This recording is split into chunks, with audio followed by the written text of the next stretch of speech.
ঠিকাদারি প্রতিষ্ঠানের গাফলতির কারণে সুনামগঞ্জের তাহিরপুরে পাটলাই নদীর ওপর নির্মাণাধীন সেতুর কাজ 7 বছরেও শেষ হয়নি। এতে স্থানীয়দের মধ্যে দেখা দিয়েছে ক্ষোভ। তবে এলজিডি বলছে দ্রুত সময়ের মধ্যে কাজ শেষ হবে।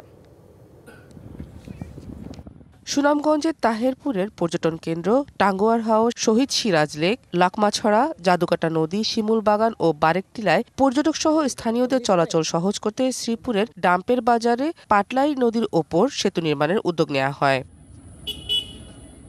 এলজিইডির আওতায় 2018 সালে এই সেতুর কাজ পায় তমা কনস্ট্রাকশন নামে ঠিকাদারি প্রতিষ্ঠান। চুক্তি অনুযায়ী 43,76,68,579 টাকার 450 মিটার সেতুর কাজ শেষ করার কথা 2021 সালের মধ্যে। তবে ঠিকাদারি প্রতিষ্ঠানের গাফিলতির কারণে এখনও শেষ হয়নি কাজ।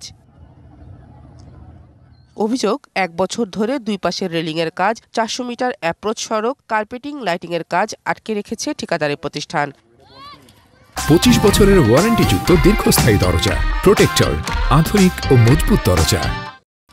স্থানীয়রা বলছেন, ঠিকাদারি প্রতিষ্ঠানের কাজের অবহেলা ও ধীরগতির কারণে আজও শেষ হয়নি সেতুর কাজ। এতে ঝুঁকি নিয়ে নৌকা দিয়ে পারাপার হতে হচ্ছে শিশু ও বৃদ্ধসহ সবাইকে। বৈশাখ মাসে উদ্বোধন করে দিব, এই ফোন তো অনেক বন্ধই কাজ, ঈদের পর থেকে তো বন্ধ, আর কোনো কাজও লাগছে না। বর্ষার মৌসুম আসতেছে, বর্ষার সময় খুব ভোগান্তি পোহাতে হয়, নদী পারাপার হওয়ার লাগে। প্রথম খুলে দেওয়া হয়েছে, আবার এই জায়গাটা গর্ত করা হয়েছে।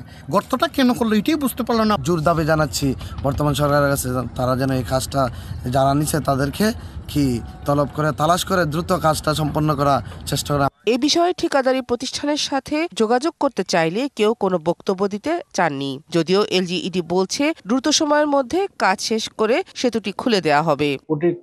অ্যাপ্রোচ রোডে মাটি ফিলিং করা হয়েছিল, এখন সেই মাটি ফিলিং কাটিং করে তার পরবর্তী যে কাজগুলো আছে আমাদের অ্যাপ্রোচ রোড বিসি করা, সেটা আগামী 1 মাসের মধ্যে শেষ হয়ে যাবে বলে আমরা আশা করছি আর কি। দ্রুত সেতুটি নির্মাণ করে স্থানীয়দের দুর্ভোগ কমানো হবে, এমনটাই প্রত্যাশা সকলের। DBC news desk.